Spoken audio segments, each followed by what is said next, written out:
시청자 여러분 안녕하십니까? 시사토론텐 정병준입니다. 코로나19 때문에 걱정들이 많으시죠? 그래도 오늘은 확진자가 없어서 다행입니다. 건강관리에 유념하시기 바랍니다. 이제 총선이 2달 남짓 남았습니다. 총선을 앞두고 각 정치권에서는 통합 혹은 창당의 움직임이 계속되고 있는데요. 선거를 앞두고 정치인들이 이렇게 이합집산하는 과정은 매번 지켜봐 왔던 일입니다만 올해는 그 양상이 좀 늦어지고 있는 것 같습니다. 그만큼 혼선이 많다는 얘기일 수도 있는데요. 정치권의 이런 움직임 어떻게 진행되고 있는지 그리고 그 영향은 어느 정도일지 오늘 점검해 보겠습니다. 오늘 출연해 주신 분들 소개해 드리겠습니다. 경희대 법학전문대학원 노동일 교수 나오셨습니다. 안녕하십니까? 네, 안녕하세요. 반갑습니다. 조선대학교 정치외교학과 공진성 교수 나오셨습니다. 안녕하십니까? 안녕하십니까? 희망과 살림 정치경제연구소 정진욱 소장 나오셨습니다. 안녕하십니까? 공 교수님, 어저께 호남 기반 3당이라고 하죠, 흔히. 바른미래당과 또 민주평화당 그리고 대한신당. 어제 통합추진위원장들 모여가지고 17일까지 무조건 통합하겠다. 조건 없이 통합하겠다 했는데 오늘 아침 상황 보니까 상황이 좀 바뀌었어요. 손학규 대표가 대표를 물러나지 않겠다고 해서 지금 오늘 사실 회의도 못했고 이런 상황인데 어떻게 보십니까? 통합이 되긴 잘 될 것 같아 보이십니까? 통합이 잘 안 되는 게 꼭 손학규 대표 때문만은 아니라고 생각을 하는데요. 네. 이제 무엇보다도 통합 논의 자체를 하는 이유는 뭐랄까요? 먼저 이제 통합을 거부한다는 인상을 주지 않기 위해서 응하고는 있지만 통합을 꼭 하려는 필요나 어떤 명분 이런 것들을 지금 제대로 못 찾고 있는 것이 아닌가 이런 생각이 듭니다. 그러니까 그동안에 정당들이 선거를 앞두고 이합집산들을 많이 해왔는데 성공적인 통합을 위해서는 무엇보다도 이제 대의 명분이 필요하거든요. 특히나 이제 유권자들이 동의할 수 있을 만한 이제 대의 명분이죠. 그런데 이제 지금 상대적으로 비교했을 때 이제 보수 대통합과 비교해봤을 때는 무슨 반문재인 연대라든지 이런 것도 아니고 지금 이 제3지대의 세 개 정당들은 대의 명분을 찾기가 굉장히 좀 모호합니다. 이제 그나마 궁색하게 찾는 것이 호남 지역에서 유권자들에게 이제 선택지 하나를 더 드리겠다 이런 건데 굳이 차이가 뭐가 있느냐 이런 얘기하면 이제 특히 이제 대한신당 쪽은 대통령과 그렇게 뚜렷하게 각을 세우지는 않는 것 같습니다. 그런데 이제 바른미래당은 그보다는 훨씬 더 대통령을 비판하고, 그러니까 이런 모호한 스탠스 때문에도 지금 입장 조율도 안 되는 것 같고, 그 다음에 이제 이걸 가장 또 어렵게 하는 것이 이제 외부의 압력입니다. 이제 특히 이제 보수 대통합하고 비교했을 때 외부에서 그쪽은 어떻게든 합쳐라, 합치지 않으면 다 죽는다, 이런 압력들이 있는데, 그러니까 아래로부터의 압력과 외부로부터의 압력. 그런데 지금 이 지역에서는 글쎄요, 그다지 이렇게 아래로부터의 압력이나 외부로부터의 압력이 강한 것 같지가 않습니다. 그러니까 이제 그 현역 의원들만의 자기 동력으로 움직이기에는 좀 한계가 있는 거고요. 그리고 이렇게 뭔가를 양보하고 기득권을 다 내려놓고 양보해서 합친다 한들 그럼 이제 우리가 이제 시뮬레이션을 해봤을 때 자기의 당선 가능성이 획기적으로 높아진다. 그럼 정말 모든 걸 다 내려놓고 하겠죠. 그런데 별로 이제 그럴 가능성도 안 보이니까 그래서 이제 지지부진한 게 아닌가 이런 생각이 듭니다. 명분도 그렇게 찾기가 쉽지 않고 또 지역사회에서나 무슨 유권자들이 어떤 동력도 없고 관심도 많이 낮고 관심도 없고 굉장히 상당히 혹평을 하셨다고 볼 수밖에 없는데 얘기를 좀 더 진행해 가보겠습니다. 또 교수님, 어저께 분명히 이분들이 조건 없는 통합을 하겠다 이렇게 얘기를 했는데 결국 오늘 난항을 거듭하고 있는 건 손학규 대표가 사퇴를 하느냐 마느냐의 문제거든요. 근데 이런 논의들이 사실은 그 어떤 지지율을 획득하는데 좋은 결과를 미치지 않을 텐데 누가 대표를 하느냐 이게 그렇게 중요한 문제인가요? 일단 질문에 먼저 답을 하면 사실 중요하죠. 누가 대표를 하느냐. 이제 어떤 통합이 된다는 걸 전제로 한다면 네. 누가 대표를 하냐 중요한데 역설적으로 손 대표가 물러나서 다른 사람이 대표를 하는 게 더 좋죠. 이제 만약 통합을 한다면 네. 새로운 얼굴을 내세워서 이제 통합 대표를 해서 이제 이런 사람들을 새롭게 내세우겠다 하는 것이 오히려 신장 기업이라고 하는 그렇게 표현한다면 그런 면에서는 더 좋은 거죠. 그런데 이제 손 대표 개인 차원에서 보자면 자꾸 이렇게 뭔가 말의 신뢰를 잃어버리는 것은 앞으로 어떤 정치 행보를 하든 간에 결국 별로 좋을 게 없는 그런 것 같아요.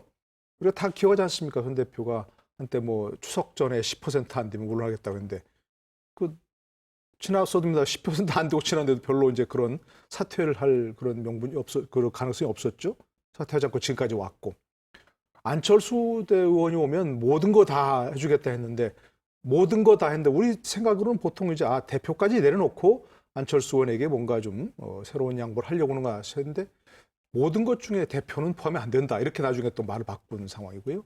이번 지금 얘기하신 그 통합도 사실은 모든 걸 내놓고 정말 조건 없이라고 하는 것은 우리 보통 사람 생각은 정말 대표까지 포함하는 그런 살신성인 희생인가 보다 했는데 또 대표하고는 관계없다 이렇게 나오니까 손 대표 개인의 어떤 신뢰가 자꾸 무너지는 감이 있어서 아까 처음 말로 돌아가면 손 대표 개인이 이제는 대표를 하는 것보다는 다른 사람에게 넘기는 게 오히려 나은 그런 상황이 됐는데 이번에도 전혀 그런 대표를 내놓을 수 없는, 내놓지 않겠다는 그런 입장인 것 같아서 통합도 아까 말씀하신 것처럼 저도 개인적으로는 통합이 어렵겠다 싶긴 하지만 설사 우여곡절 때 통합이 되더라도 손 대표가 당의 얼굴로 나랑 나선다면 오히려 마이너스, 감점 요인이지 않겠는가 싶어서 좀 안타까운 그런 부분입니다. 한때 정말 우리 정치부 기자들이나 좀 식자층에서 최고의 대권주자로 꼽는 손학규 대표 아니었습니까? 손학규 의원 뭐 이런 점에서 정말 대통령 빼고는 다 해본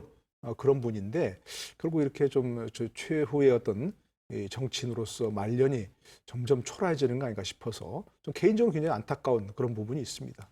이 질문은 뭐 손 대표 본인한테 해야 될 질문 같은데 그 손 대표는 지금 계속해서 뭐 청년 세대에게 넘겨주겠다 이런 얘기를 하고 계시잖아요. 왜 손 대표가 이렇게 자리를 버티고 있다고 생각하십니까? 답변이 가능하실까요? 손 대표 개인에게는 뭐 모르겠습니다. 전 그것도 명분이라고 봅니다. 그냥 모르겠습니다. 이제 3당 통합을 하고 그 다음에 플러스 무슨 또 이제 새로운 세대에게 무슨 뭐 어떤 그 통합을 통해서 새로운 세대를 뭐 육성하려고 하는 그런 플랜이 있는 건지 아닌 건지는 잘 모르겠어요. 지금 이제 그 손 대표뿐만이 아니고 무슨 뭐 소상인 또 뭐 모임 또 청년 세대 모임 이런 쪽으로 지금 이제 뭔가 움직임이 있다고는 하는데 그런 쪽은 또 손 대표뿐만이 아니고 다른 쪽하고도 많은 연대 가능성이 열려 있어요. 김종인 전 대표도 그렇게 얘기하고 있다고 하고 지난번 어떤 모임에 가서 새로운 세대, 새로운 정치 세력이 나와야 할 때다 이렇게 얘기하셨잖아요. 그러니까 그런 쪽에 연대가 또 있는 것 같고 또 뭐 이원주 의원 쪽하고도 그런 쪽에 좀 과거 뭐 전진 4.0인가요? 낼 때도 그런 쪽에 있었거든요. 그러니까 전혀 그런 세력하고 다른 세력인지 아닌지 그런 세력을 얘기하는 것인지 그건 불분명해요.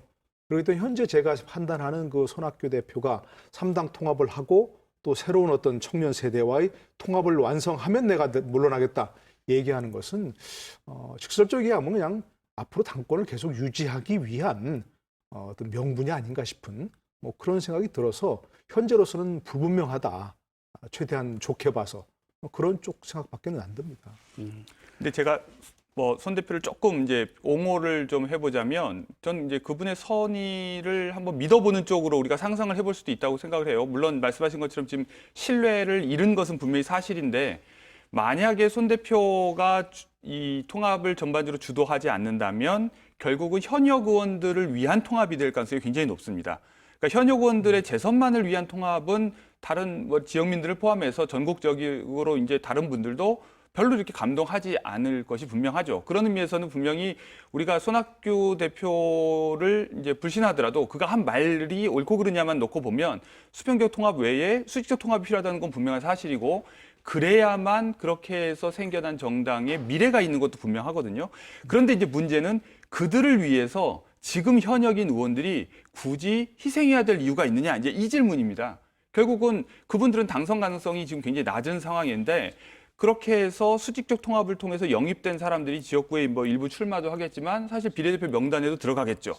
그런데 이 현역 의원들이 비례대표 명단에 들어가서 당선되는 것이 아닌데 우리가 그들을 위해서 굳이 통합을 해야 될 이유가 없다고 볼 수가 있습니다. 그러니까 이제 현역 의원들의 이해관계와 손학규 대표가 뭐 본인이 비례대표 1번으로 오르지 않는 한 그 선의를 우리가 믿는다면 충분히 그것도 논리적으로 설득력은 있다. 그리고 그것이 오히려 새롭게 출범하는 정당의 지속 가능성이나 미래와 관련해서 조금 더 긍정적이지 않은가 저는 그렇게 생각을 하고요. 그런 의미에서 손학규 대표가 지금 호남 현역 의원들이 자기 자리를 지키기 위해서만 하는 그 통합을 막으려는 의도도 분명히 있다. 저는 이렇게 봅니다. 그것과 관련해서 조금 더 말씀을 드려보고 싶은데요. 손학규 대표의 이제 퇴진 문제가 앞으로 그 합당에서 제3지대 호남 기반 3당 합당에서 굉장히 논란이 될 것 같기 때문에 그 우리의 이해의 어떤 폭을 조금 더 넓힌다는 측면에서 좀 말씀을 드려보겠습니다. 손학규 대표가 우선 그 해왔던 역할들은 저는 굉장히 인정을 해줘야 된다. 가장 먼저 우리가 인정해주고 싶은 것은 그동안 바른미래당이 충분히 저 보수 통합 쪽으로 갈 수 있었는데 손학규 대표가 어떻게 보면 막음으로써 그걸 지켜냈거든요. 또 하나는 아까 말씀하신 그런 미래 세력을 위한 자리를 남겨줘야 된다. 자기의 어떤 대표권 내지는 대표의 자리를 손학규 대표는 선의를 해석하자면 미래 세대에게 뭔가 권력을 주는 그런 계기로 활용하고 싶어하는 그런 게 있거든요, 분명히. 그래서 이제 그걸 가장 지금 내세우면서 첫 번째 통합 이후에 두 번째 통합까지도 가야 된다, 이제 이런 말씀을 하는데, 제가 오늘 손학규 대표의 그 측근 중에 한 분과 대화를 나누면서 그렇다면 미래 세력과 다 통합하고 난 이후에는 손학규 대표가 그럼 전면적으로 퇴진하는 것이냐. 그런데 아직까지 그것에 대한 명확한 플랜을 손학규 대표가 가지고 있지 않은 느낌을 받았거든요.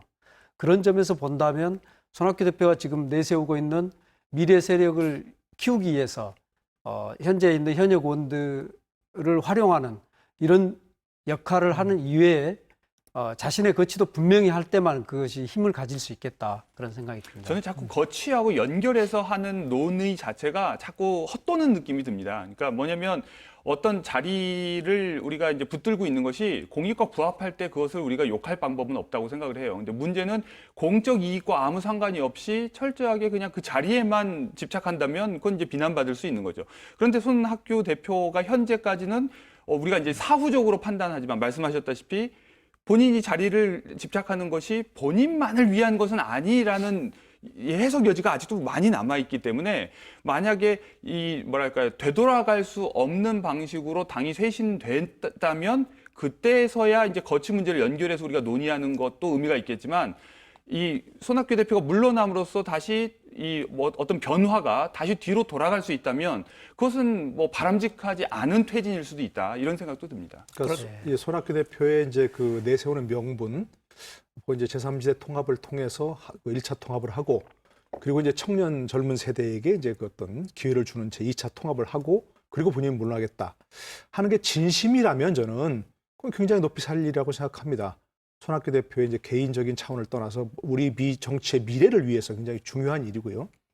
저는 이제 지금 좀 연세가 드신 분들이, 나이가 드신 정치인들이 해야 할 일이 반드시 그런 것이라 생각하거든요. 근데 지금 아까 이제 제가 처음 말씀드렸던 것은 현상적 분석으로 보면 그런 것은 좀 명분일 뿐이라고 생각하는데, 저는 좀 진심이었으면 참 좋겠어요. 진심이었으면. 본인들의 어떤 거취를 떠나서 향후 우리 정치 미래를 짊어지러 갈 젊은 세대에게 기회를 주기 위해서 우리가 희생하겠다, 이렇게 한다면 정말 좋게 생각하는데, 아직은 그런 건 잘 보이지 않아요. 이제 우리가 이제 많이 보도가 됐습니다만, 얼마 전에 이제 그 뉴욕 타임스가 민주당 후보들을 공개적으로 지지했지 않습니까? 그런데 이제 지지하지 않은 후보들을 얘기하면서 좀 눈여겨봤는데, 지금 이제 조 바이든 후보, 그리고 버니 샌더스 후보, 이런 사람들이 상당히 좀 이제 두드러진 후보들인데, 그런 사람들은 지지하지 않는다는 얘기를 했어요. 명분을 했어요. 그걸 좀 읽어보니까 버니 샌더스 후보 같은 경우는 본인의 어떤 그 급진적인 아이디어, 어떤 그런 것들이 굉장히 지금 메인스트림이 될 때까지 굉장히 고집스럽게 그걸 지켜왔다. 소수의 어떤 목소리를. 그러면 높이 사지만 그 지켜오면서 그게 본인의 어떤 분열적 행동으로 나타난다. 정치권에서. 분열적 대통령은 트럼프 하나로서 충분하다. 또 새로운 분열적 대통령을 할 수는 없다. 이렇게 얘기를 했더라고요. 그리고 조 바이든 후보 같은 경우는 최고의 후보다. 워낙 경험도 많고 공직 경험이 워낙 많고 외교 안보에서는 노련한 경험, 이런 것도 최고의 후보다. 그러나 다음 세대에게 횃불을 넘겨줘야 할 때다, 이제는. 전 그걸 보면서 우리나라 정치인들도 좀 새겼으면 좋겠다는 생각이 들어요. 나 아니면 안 된다. 그리고 이제 지금 내가 이런 걸 꼭 해야 한다는 게 보다는 다음 세대에게 횃불을 넘겨주기 위해서 내가 이런 희생을 하겠다. 정말 그런 것이 명분뿐만이 아니고 진짜로 자기의 어떤 가슴 속에 있는 그런 것들로 나타날 때 다른 구계자, 관찰자도 알 수 있거든요. 진심으로 그렇게 하는구나. 다음 세대에게 횃불을 넘겨주기 위해서 이렇게 노력을 하는구나 하는데, 지금 얘기하는 그런 것들은 제가 보기에는 명분일 뿐 진심이 느껴지는 않아요, 솔직히. 자, 손 대표가 어떤 행보를 할 것인지를 앞으로 지켜봐야겠지만, 오늘 말씀하신 걸 종합해보면 이렇게 결론을 내려도 될 것 같습니다. 손 대표가 다음 세대 육성에 성공한다면 지금 당권을 지키고 있는 게 정치적 성공일 수 있다. 네, 그건 앞으로의 손 대표 행보, 그리고 이 합창당 과정의 결과를 지켜보면 알 것 같은데요. 자, 그렇다면 지금 이제 손 대표 쪽에서는 청년 세대, 그 다음에 민주평화당 쪽에서는 소상공인 이제 이렇게 접촉하고 있다 이런 얘기들 계속 하고 있지 않습니까? 이게 그림이 그려진다면 이번 총선에서 어느 정도의 영향력을 발휘할 수 있을까요? 중 선생님 어떻게 생각하십니까? 영향력은 그렇게 저는 크지 않을 거다. 지금 1차 통합이 호남 기반 3당이 통합을 하고요. 2차로 하는 젊은 미래 세력이라고 하는 거는 실제로 이제 구체적으로는 시대전환이라는 신생 정당입니다. 이 시대전환은 이원재 그 한겨레 경제연구소장을 했었고요. 현재 2050 랩을 대표를 맡고 있는 분이 주도하고 있는데 이분들이 가진 핵심 정책이 기본소득제입니다. 그리고 이제 이 기본소득제를 중심으로 한 우리 경제의 어떤 대전환 이런 것들을 이제 주장을 해서 굳이 우리가 그 스펙트럼상으로 본다면 중도 좌파 또 중도 실용주의 여기에 가깝거든요. 근데 이제 특이한 것은 이번에 그분들이 창당식을 할 때 김종인 대표도 오셨고 또 윤여준 전 장관이 오셨고 그러면서 굉장히 적극적으로 지지하는 발언들을 하셨단 말입니다. 그렇다고 봤을 때는 이제 이분들이 그럼 어떤 새로운 미래 세력이 될 수 있는가 이제 그런 것들 우리가 좀 눈여겨 볼 필요가 있을 것 같은데요. 이분들을 적극적으로 활용했을 때 이런 효과는 가능하다고 봅니다. 기본소득제가 사실은 언젠가 우리 사회에서 굉장히 큰 이슈가 될 수 있는 임팩트 있는 그 이슈인 것은 분명하거든요. 그렇기 때문에 김종인 대표 같은 분은 한번 그 창당에 참여하면 굉장히 큰 마케팅을 해내는 그런 성과를 그동안 거둬왔기 때문에 이번에도 그런 게 가능하다면 선거 전체 이슈 중에서 기본소득제를 주요한 이슈로 만들어내고 그렇게 하면서 유권자에게 소구함으로써 크게는 이 통합신당 자체가 국민의 관심을 받는 이런 수준까지 갈 수 있을지도 모르겠습니다. 그러나 제가 볼 때는 거기까지 가기는 지금 이번 선거의 어떤 흐름상 쉽지 않을 거다. 그래서 기본소득제를 들고 나왔지만 굉장히 임팩트가 좀 적게 끝난 그런 결과로 나타나지 않을까 그렇게 봅니다. 소상공인 쪽은 민주평화당이 그동안에 여러 차례 얘기를 해왔지만 사실 청년 쪽은 어느 정당도 이걸 안 하겠다고 하는 정당이 지금 현재 없지 않습니까?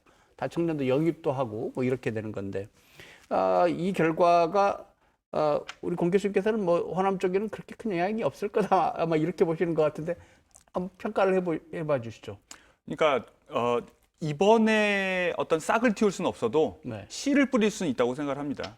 그러니까 이제 이번 선거에서 열매를 당장 거두려고 하면 이제 현역 의원들처럼 자꾸 이제 욕심을 내고 또 얻을 게 없다 싶으면 안 하게 되는데 본인들이 씨가 돼서 나중에 꽃이 필 걸 생각을 하면 이번에 그렇게 해서 새롭게 비례대표로 당선되는 사람들 그렇게 해서 새롭게 원내 진출하는 사람들이 미래를 이어갈 가능성은 분명히 있죠. 그리고 그것이 나중에 다시 호남으로 어떻게 영향을 주게 될지 그거는 아직 모르는 거니까 열려 있다고 생각합니다. 그런 면에서 당장 이번 선거에서 호남 지역에서 어떤 무슨 돌풍 같은 것이 일어난다거나 아니면 후보들이 많이 출마한다거나 이런 걸 기대하기는 어렵지만 미래는 분명히 있을 수 있다고 생각합니다.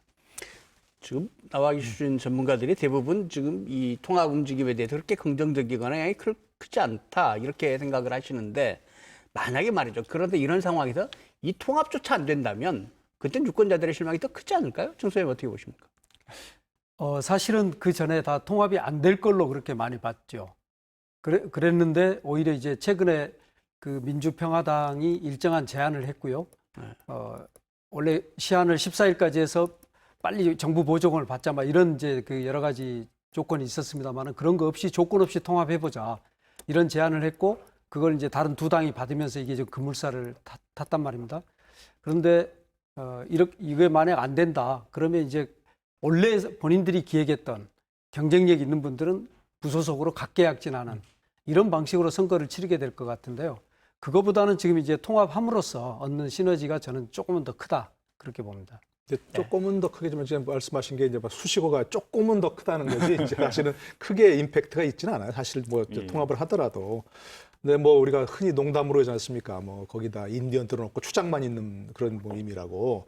거기 대부분 다 추장급이지 뭐 대부분 인디언들은 별로 없는 상황 아니겠습니까? 근데 그 통합을 하더라도 결국은 그 당의 어떤 경쟁력보다는 역시 개개인의 개인기로 아마 선거를 치를 거예요, 되게. 그리고 혹시라도 이제 거기서 어떤 당선자를 낸다 하더라도 통합을 하건 안 하건 본인의 어떤 뭐 그동안의 어떤 그 선거 국민들과 지역 국민들과의 밀착 조직력, 뭐 또 개인의 어떤 성과 이런 것들로 승부를 볼 것이지 새로운 당을 어떻게 뭐로 만들든 간에 그 당을 보고 유권자들이 그 어떤 선택을 해주는 뭐 그런 경우는 많지 않을 겁니다. 그 지역민들 지금 다수가 별로 크게 기대가 없기 때문에 통합이 결국 실패한다고 해도 크게 실망하지도 않으실 것 같습니다. 근데 호남 기반 정당들의 활동 얘기하다 보면 또 안철수 전 대표를 빼놓을 수 없는데요.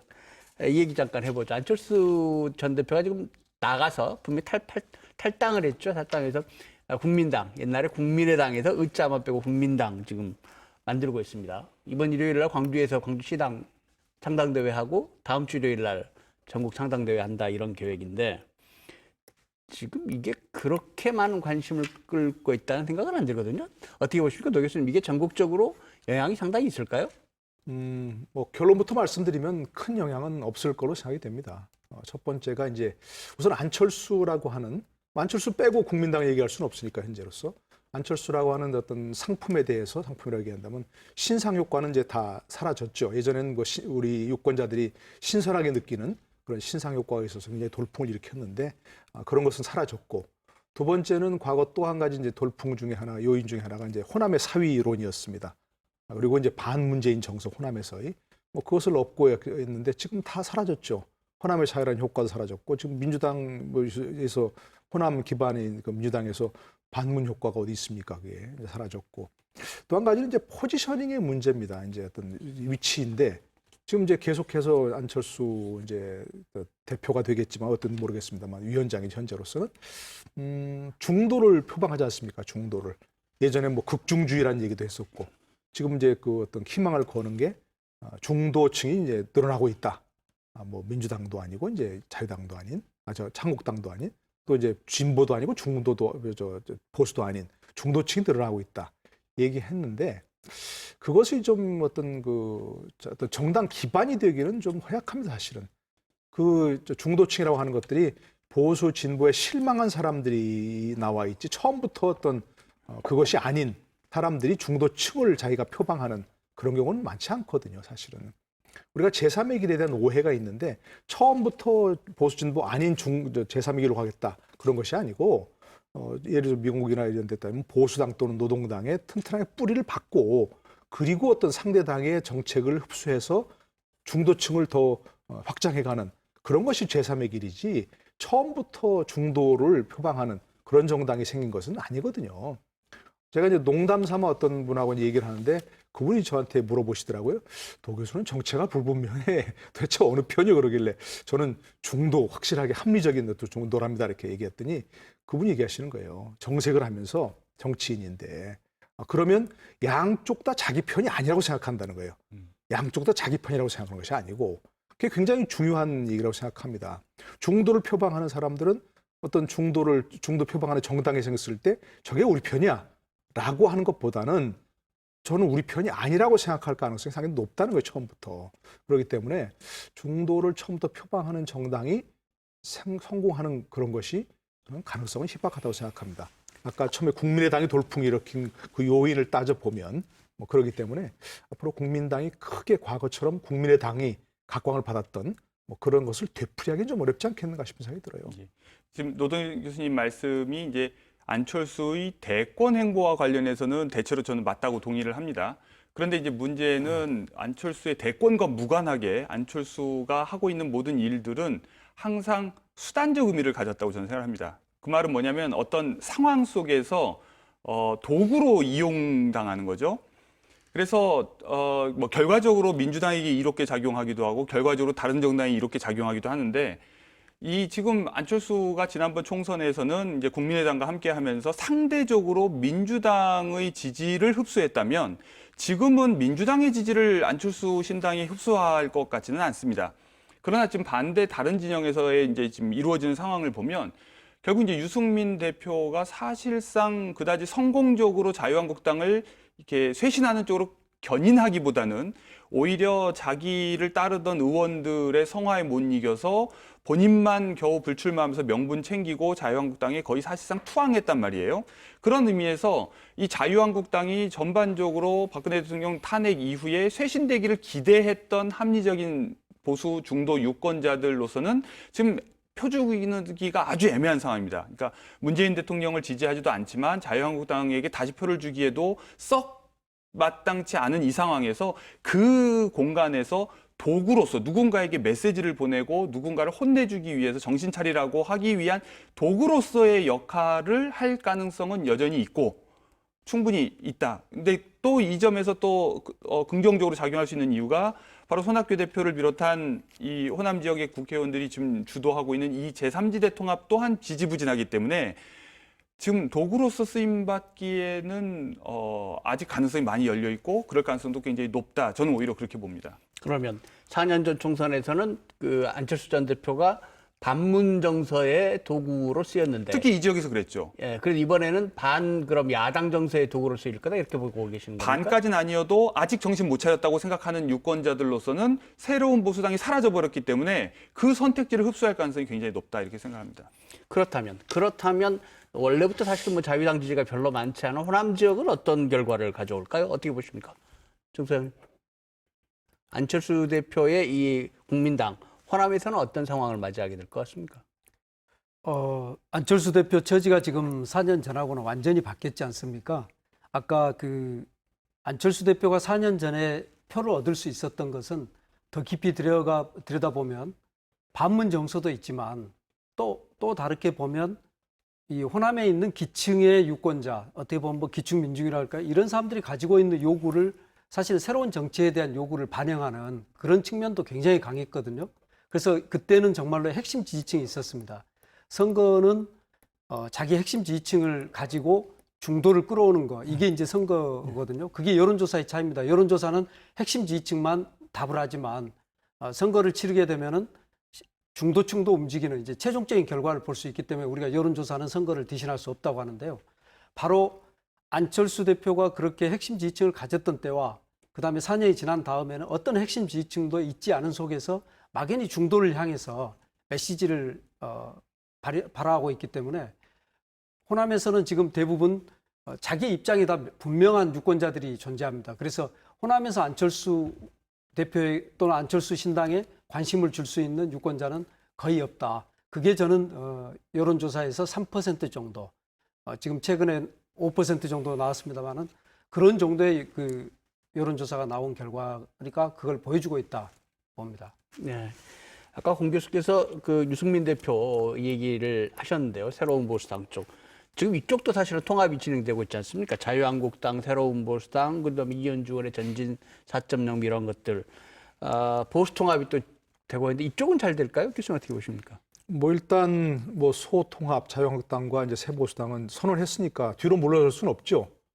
뭐 어쨌든 좀 삐걱거리는 면은 있고 또 뭐 디테일은 악마를 극복 뭐 참 하기가 힘들긴 하겠지만 되긴 될 거예요. 본인들이 뭐 그렇지 않으면 다 죽는다는 걸 본인들이 아니까. 그런데 이제 그보다 더 큰 나가서 그야말로 지금 이제 잠정적으로 무슨 대통합신당 했지 않습니까? 근데 대자까지 가기는 참 힘들 가능성이 높아요. 더구나 그런 그 대까지 가려면 결국 탄핵 문제가 불가피하게 나올 수밖에 없는 얘기인데 지금도 뭐 새보수당하고 이제 자유한국당하고 얘기하면서 탄핵안을 건너자는 게 뭐겠습니까? 그냥 좀 지금으로서는 자꾸 언급하지 말고 좀 묻어두자 얘기 아니겠습니까? 근데 그보다 더 큰 어떤 덩어리로 보수 통합을 가려면 분명히 나올 수밖에 없는 그런 얘기니까 뭐 대통합 신당까지 가기는 어려울 겁니다. 그럼 어쨌든 이제 뭐 예를 들어서 소통합이 되더라도 소통합은 뭡니까? 결국 예전 새누리당으로 돌아가는 거 아닙니까? 사실은 도로 새누리당인데 그러면 유권자들이 과연 보수의 혁신, 새로운 보수 세력이라고 느껴줄 것인가? 그분은 조금 회의적입니다. 그러니까 통합은 승리를 하는데 필요 조건이긴 하지만 충분 조건은 아니라는 거죠. 통합을 하면서 뭔가 정말 말 그대로 조건은 통합, 뭐 이렇게 해서 뭔가 그리고 새로운 혁신을 향해서 나아가는 그런 쪽을 보여야 어떤 감동을 주는 통합일 텐데 지금 상황을 봐서는 감동을 주기는 어려운 그런 통합이기 때문에 통합이 되더라도 과연 그것이 승리를 위한 필요 충분 조건일 거냐. 그런 점에서는 조금 회의적입니다, 사실은. 예. 유승민 전 대표가 이제 불출마까지 던지면서 사실은 합당을 하자, 당대당 합당을 하자 이렇게 선언을 했는데 지금 그 뒤로 보면 황교안 대표가 아직 만나지도 못하고 있거든요. 뭐 악마가 디테일에 있다 이렇게 말씀하셨는데 어떻게 될까요? 그다음에 황교안 대표가 통합 이후에 물러나야 된다 이런 얘기도 있는데 그게 가능한 얘기일까요? 그러니까 지금 걸림돌이 이제 그거 아니겠습니까? 이제 그 여러 가지 혁신과 통합까지 이제 합쳐서 하려면 결국 새보수당에서도 요구하고 다른 세력들이 요구하는 게 바로 새로운 지도 체제를 구성해야 된다. 아까 우리 처음 얘기한 제3지대 통합도 마찬가지죠. 새로운 당을 구성해서 혁신적인 모습을 보이려면 그래도 뭔가 이념과 가치를 새롭게 하지 못한다면 사람이라도 갈아야 되지 않느냐. 지금 이게 그 뭐 어떤 지금까지 어떤 선거를 앞둔 정치 세력들의 변장술 아니었습니까? 근데 그것도 못하면 안 된다는 건데 현재로서는 황교안 대표가 지도체에서 물러날 가능성은 별로 없어 보여요. 안 하려고 하는 것 같고. 그러나 제가 보기에는 황교안 대표로서도 이참에서 그래 만약 통합이 되는 것으로 한다면 집단 지도체제를 하고 새로운 지도체를 구성하고 나는 물러나겠다 하는 것이 본인을 위해서도 그렇고 새로운 어떤 통합적인 보수 세력을 위해서도 저는 좋다고 생각하거든요. 지금 이제 뭐 이게 나오겠습니다만 종로로 좀 어떤 출사표를 던졌는데 그게 그야말로 뭐 일종의 험지라는 거 아니겠습니까? 그렇다면 쉬운 선거가 아니라고 한다면 대표에서 물러나서 오히려 자유로워지면서 종로에 올인하고 그야말로 거기서 어떤 문재인 정권 심판론을 내세우는 게 훨씬 낫지 대표까지 계속 걸머지고 가면서 이 통합도 한편으로는 살펴야 되고 전국 선거도 지휘해야 되고 본인의 선거도 치러야 되고 이런 삼중고를 하는 것보다는 확실히 대표직도 던지면서 그야말로 그것도 유승민 어떤 전 대표의 어떤 살신성인이라고 할까 희생하는 모습 이거를 보이는 것도 저는 황교안 대표에게 상당히 좋아 보이는데 현재로서는 좀 그런 결단은 보이지 않는 것 같아서 그거는 좀 아쉬운 부분입니다. 자유한국당이 그동안에 사실은 호남 지역에 대해서는 거의 선거를 앞두고 무대책 내놓는 게 거의 없었거든요. 그런데 이제 엊그제 갑자기 김무성 전 대표, 새누리당 대표인가요? 정당 이름이 하도 자주 바뀌어서 전 대표를 광주나 여수 뭐 이런 얘기가 본인의 입에서 나왔습니다. 이건 어떻게 봐야 할까요? 총장님. 연동형 비례대표제가 갖는 의미 하나고요. 그다음에 또 하나는 우리나라 그 보수 내지는 우익들이 갖는 위기감 이 두 가지를 다 반영하고 있다고 보고요. 이전에 우리가 생각할 수 없는 일이거든요. 광주의 김무성 또는 뭐 여수의 김무성이 나온다. 생각할 수 없지만 김무성 대표의 어떤 개인적인 스타일을 보거나 어떤 캐릭터에 대한 우리 이미지를 보면 굉장히 부드럽고 또 우리 지역에 와서도 얼마든지 여유 있게 자기 이야기를 할 만한 어떤 역량을 가진 정치인이기 때문에 저는 이런 현상에 대해서 우리가 좀 다시 봐야 된다. 그냥 막연히 표를 얻으러 이 지역에 왔다기보다는 호남 지역의 정서를 어떻게 보면 영호남 대결로 바꾸려고 하는 지역적인 대결로 바꾸려고 하는 굉장히 좀 큰 전략 속에서 움직이고 있지 않은가 그런 생각이 들거든요. 그런 점에서 본다면 김무성 대표가 와서 서로 당선되지 못하더라도 연동형 비례대표제를 위한 어떤 그 비례대표 표를 얻는다거나 또는 선거의 전체 구도를 호남 대 비호남의 묘한 어떤 그런 걸로 끌고 가기에는 충분한 그런 카드일 수 있거든요. 굉장히 유심히 봐야 되는 보수 통합신당의 전략이라고 봅니다. 호남 대 비호남으로 선거를 끌고 갈 것이다? 예. 저는 조금 다른 의견인데요. 네. 만약에 김무성 대표가 어떤 뭐 여기 호남 지역에 출마한다. 그러면 당선되려고 하는 건 아니잖아요. 그렇죠. 그렇게 보기 네. 어렵겠죠. 예. 그러면 그건 유권자들에게 대한 좀 뭐 심하게 말하면 모독 아닌가요? 이정현 의원처럼 정말 피와 땀을 흘리면서 이번에 안 되면 다음에라도 하고 이렇게 표밭을 갈면서 자전거 타고 다니면서 뭐 밀짚 모자 쓰고 다니면서 그런 것을 봤을 때 유권자의 진정성을 느끼는 건데 김무성 전 대표가 여기 와서 출마한다. 그럼 뭘 느끼겠습니까? 지금 얘기하신 대로 뭐 조금의 어떤 효과는 있을 수 있겠지만 몇 표는 찍어주겠지만 그걸 보고서 여기 계신 분들이 무슨 뭐 어떤 또 자유한국당의 비례대표라 아니면 뭐 미래한국당의 비례대표를 위해서 찍어주겠습니까? 그러면 저는 우리나라 선거의 기본은 지역 선거고 저기서 출마하는 사람은 당선되기 위한 그런 어떤 처절한 감을 갖고 뛰어야 되는데 그래서 이 유권자들을 내가 대표하겠다고 하는 그런 걸 표방하면서 뛰어야 되는데 뭐 와서 뭔 얘기를 하겠습니까? 그분이. 좀 그런 것은 그 어떤 어떤 지역을 만약 선택한다 하더라도 저는 실현되기도 어렵다고 보지만 실현된다 하더라도 와서 무슨 뭐 어떤 내가 여기서 당선되어서 여러분을 대표하겠습니다. 이게 사실 지역 유권의 지역 그 선거의 기본인데 유권자들에게 호소하는 것이고 저는 여기 와서 뭘 호소하겠습니까? 그냥 뭐 반문재인만 얘기하고 다니겠습니까? 뭐 영원함 화합합시다만 얘기하고 다니겠습니까? 그건 저는 유권자들의 예의가 아니라고 생각합니다.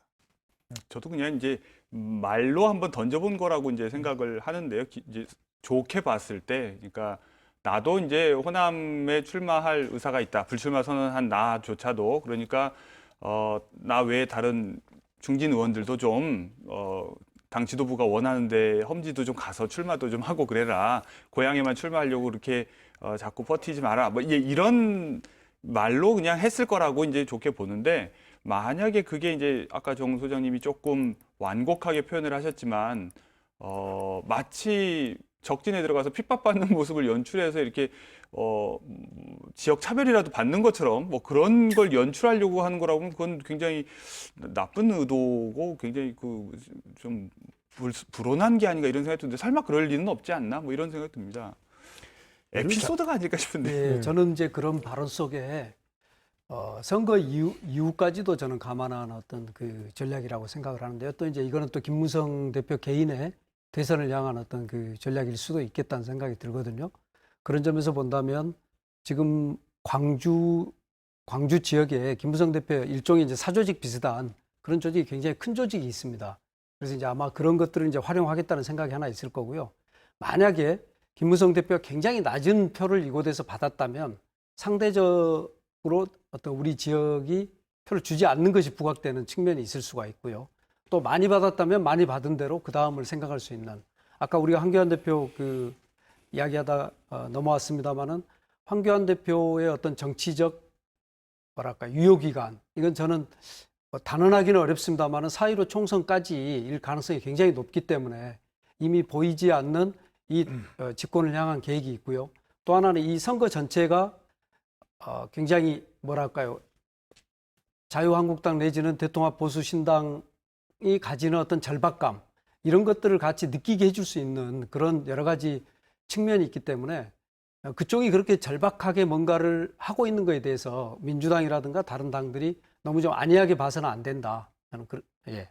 아니 굉장히 그 중요한 지적이라는 생각이 드는데요. 요즘 이제 그 박근혜 대통령 탄핵을 전후로 해서 한국 현대사가 마치 거울 이미지처럼 자꾸 반사되는 것처럼 이제 보이는데요. 무슨 말이냐면 이제 자유한국당을 비롯한 이 보수 진영이 거의 무논리적으로 과거의 야당들이 했던 행동들을 그대로 답습을 합니다.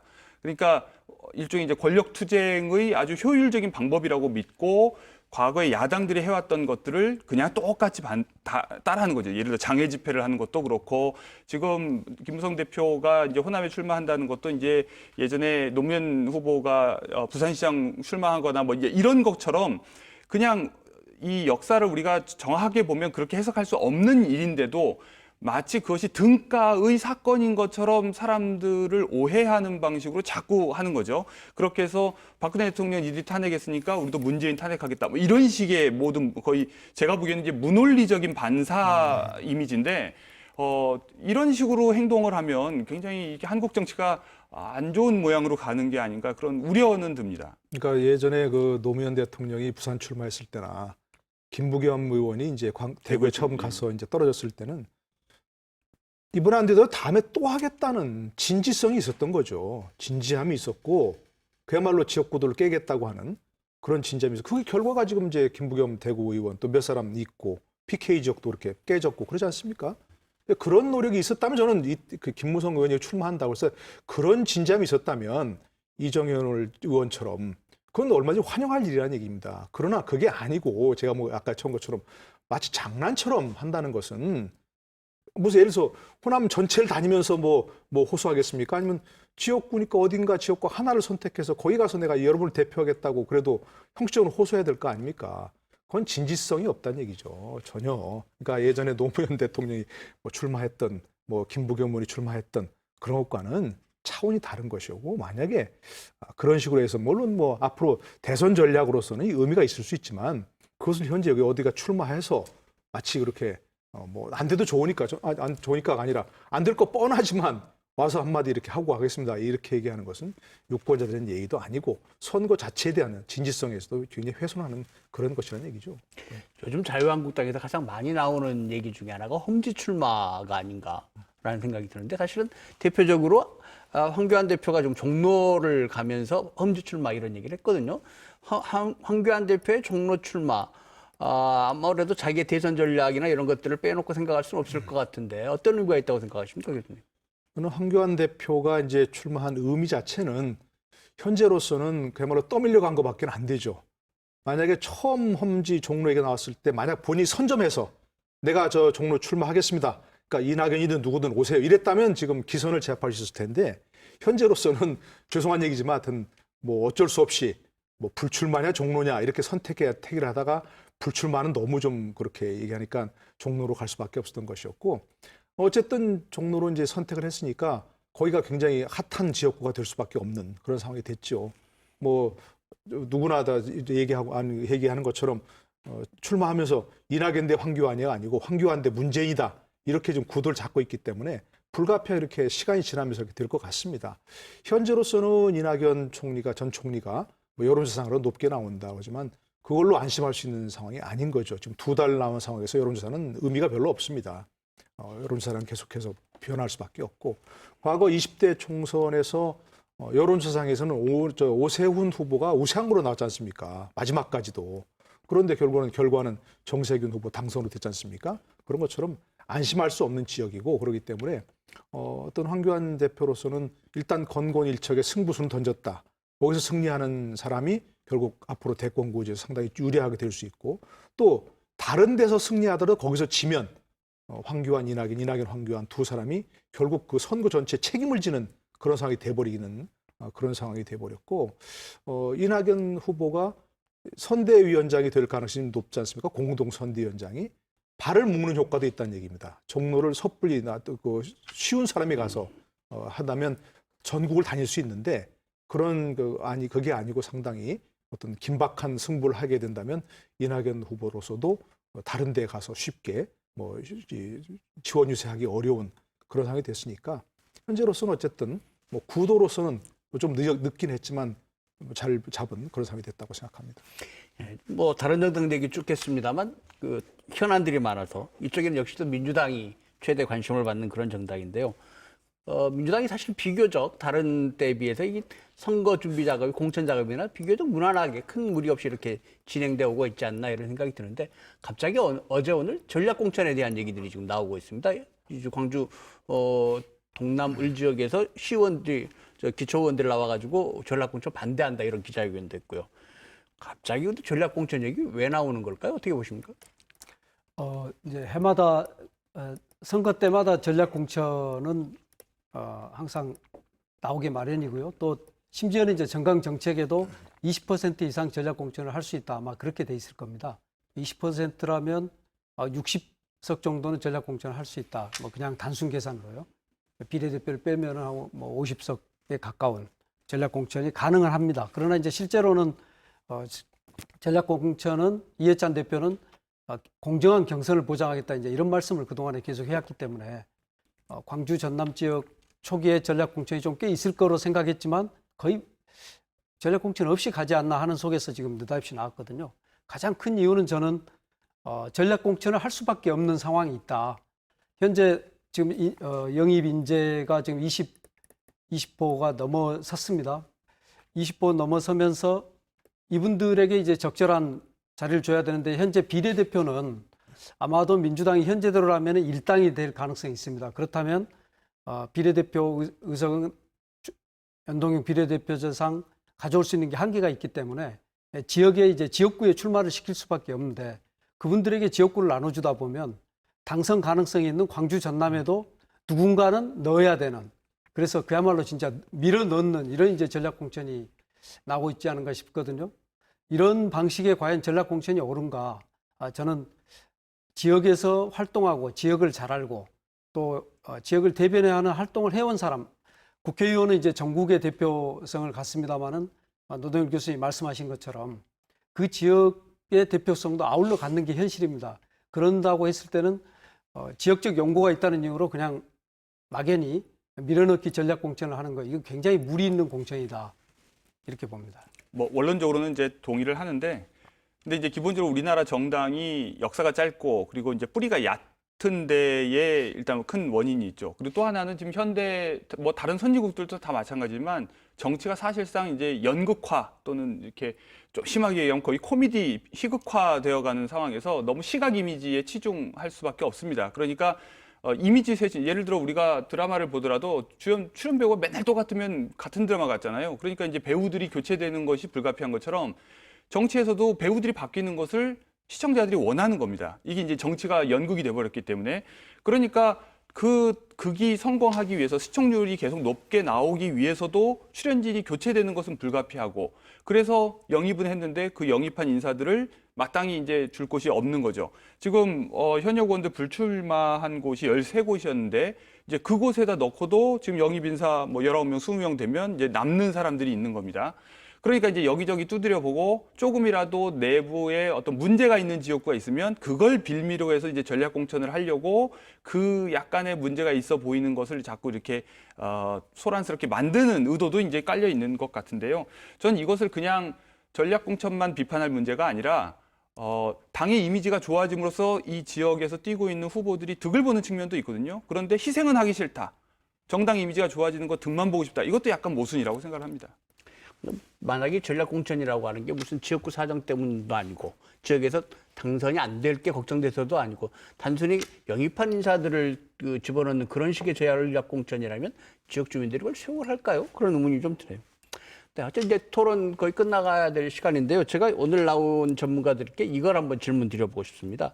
이제 2달 남은 총선에서 가장 관심 있게 봐야 될 선거 결과, 그것이 뭐 지역구든 전국 정당이든 뭐든 어떤 선거 결과에 개인적으로 가장 관심을 갖고 보고 계십니까? 노 교수님부터 좀 한 말씀 해주시겠어요? 아까 말씀드린 데 역시 종로죠. 네. 정치 1번지라고 늘 얘기하면 저는 뭐 동의하지는 않지만 어쨌든 뭐 정치 1번지로 다시 됐습니다. 거의 전직 총리 2사람이. 더더구나 현재로서는 뭐 대권 주자 1, 2위 되는 그런 2사람이 맞붙었다고 하는 건 뭐 굉장히 큰 의미가 있을 수밖에 없는 거죠. 본인들의 정치 생명이 걸려 있는 거죠, 일단 거기에. 거기 승리한 사람은 꽃가마를 탈 것이고 낙마하는 사람은 물론 그렇다고 대권의 성명이 끊어지는 건 아니지만 상당히 어려운 지경에 처할 것이고요. 두 번째로는 거기 판세가 전체를 좌우할 수 있는 부분이 굉장히 있습니다. 거기에서 어떤 기세를 올리는 당이나 어떤 정치인이 전체에 좀 다니면서 상당히 사기를 올릴 수 있는 그런 부분이 있는 것이고, 또 거기에서 승리하거나 이제 지는 그런 경우가 다른 데서 만약에 좋은 결과를 얻었다 하더라도 거기서 지면 뭐 상당히 좀 어떤 침울해지는 뭐 그런 상황이 될 수밖에 없는, 부정적 영향을 미치는 그런 지역구이기 때문에 뭐 누구나 좀 관심 갖고 지켜볼 수밖에 없는 뭐 그런 상황이 됐습니다. 네. 홍 교수님 어떤 선거 결과 관심 갖고 저는 계십니까? 이제 18세 이상, 그러니까 18세, 19세 이 10대 유권자들의 투표율이 얼마나 될까? 뭐 저는 관심이 가고요. 이번에 처음으로 18세 청소년들에게 이제 투표권이 주어졌기 때문에, 그리고 하나를 덧붙이자면 이제 민주당이 사실상 비례대표가 의석으로 전환될 가능성이 굉장히 낮기 때문에 과거에 민주당을 지지했던 그 비례대표 투표가 어디로 분산될지 그것 또한 뭐 관심사입니다. 어디로 어떻게 분산될 것 같으십니까? 좌우로 다 분산될 것 같습니다. 조금 더 얘기를 해주시겠어요? 그러니까 정의당으로 갈 거라는 기대들이 많지만 정의당으로 그다지 많이 가지 않고, 그러니까 정의당으로 분리투표를 기존에 하시던 분들은 계속 그렇게 하실 가능성이 높지만 민주당에 지지하셨던 분들 중에서 그냥 쭉 1번 찍지 않는 분들이 아마 오른쪽으로 어디를 갈지 그게 이제 사실 관심사입니다. 네, 그렇군요. 정 소장님께서는 어떤 선거 결과 보고 계십니까? 예, 경남 양산을 경남 이번에 양산을요? 예. 홍준표 전 지사가 경남 양산을로 가겠다. 이제 계속 그 고향이 이제 밀양 쪽에 나가겠다 이렇게 때를 썼는데 도저히 안 되니까 그러면 같은 경남 중에서 가장 상징성 있는 김두관 지사가 있는 경남 양산으로 가겠다. 그러면 이제 김두관 지사도 어떻게 보면 호출받아서 온 거거든요. 그리고 이제 홍준표 지사는 그걸 알고 또 갔단 말입니다. 이 지역은 굉장히 상징성이 있습니다. 첫째 이제 문재인 대통령의 사저가 있는 곳이고요. 또 하나는 PK 민심이 어떻게 보면 선거의 어떤 큰 흐름을 지금 좌우하는 그런 판국입니다. 그래서 PK 민심, 특히는 이제 부울경의 어떤 선거 판세를 보여주는 거고요. 나아가서는 이제 우리 전체 선거에서도 PK 지역이 민주 진보 진영에 오물을 해가지고 지금 우리가 그 선거 때마다 대승을 거두거나 또는 이제 재집권이 정권 장출이 가능한 이제 이런 지역이기 때문에 그런 어떤 모든 것을 가늠해 볼 수 있다는 점에서 김두관 의원께서 이 전투를 낙동강 전선이다 이렇게 표현을 했는데 정말로 한치에 물러설 수 없는, 그래서 오히려 종로는 이제 어느 정도 선거 결과를 우리가 예측해 볼 수 있지만 이 지역은 지금 한겨레 여론조사에서 보면 회색으로 어느 쪽이 이길지 모르는 지역으로 이렇게 표시를 해놓은 지역이거든요. 그렇다면 홍준표라는 굉장히 전투력이 강한 이제 그리고 또 똑같은 경남지사를 했던 분, 그리고 또 대선 후보급이면서 굉장히 또 경남 지역에서 인기가 있었던 김두관 지사, 이 두 사람의 싸움은 정말로 빅매치가 될 것 같습니다. 네, 아까 공 교수님 말씀하신 거 저도 좀 덧붙이고 싶은데 이번에 선거제도가 바뀌었잖아요. 준 연동형 비례대표제로. 사실 유권자들은 잘 모릅니다. 그게 뭘 의미하는 건지. 예전에는 지역에서 내가 그 후보에게 한 표 던지면 그 후보의 당선에 기여하고, 또 정당 투표에서 한 표 던지면 그 정당이 비례대표를 많이 얻는데 기여하고, 그건 너무나 명확했잖아요. 근데 이번엔 비례대표를 대해서 내가 정당을 아무리 찍어도 그 정당에게 그만큼 가지 않을 수도 있기 때문에 그건 가늠하기가 어려워요, 사실은. 그죠? 옆에 사람하고 물어봐가지고 너 몇 표 던졌냐, 나도 몇 표 던졌냐, 이렇게 계산할 수가 없는 거니까. 그러니까 자칫 낭패되는 결과가 나올 수 있어요. 내가 아무리 저 정당을 뭐 다 찍었는데 왜 저게 비례대표가 저거밖에 안 되지? 이럴 가능성이 높단 말입니다. 그렇기 때문에 저는 그걸 유권자들이 의식하고, 야, 그래, 나는 그러면 분리투표를 해야지. 그럴 가능성도 사실 많지 않다고 생각하거든요. 그렇기 때문에 유권자들의 생각과 전혀 다른 결과가 나올 수도 있다. 그 점이 상당히 좀 주의해 봐야 될 것 같아요. 이번에 처음으로 준연동형 비례대표제가 도입이 되니까 선거 결과 또 어떻게 진전될지 지켜봐야겠습니다. 오늘 토론 함께해 주셔서 고맙습니다. 오늘 토론이 시청자들이 이번 선거를 이해하는 데 많은 도움이 됐을 거라고 생각합니다. 감사합니다. 감사합니다. 네, 어제 영화 기생충이 아카데미상을 4개나 받으니까 정치인들이 이 기생충 그리고 봉준호 감독에 기대서 관심을 끌려고 하는 얘기들을 오늘 많이 내놓고 있습니다. 그런데 그런 모습을 보면서 이런 생각 한번 해봤습니다. 우리 정치도 봉준호 감독처럼 국민들의 박수를 받는 그런 날이 언젠간 오겠지. 그런 생각 말입니다. 시사토론 10 오늘 순서 여기서 마치겠습니다. 다음 주 시간에 다시 뵙겠습니다. 안녕히 계십시오.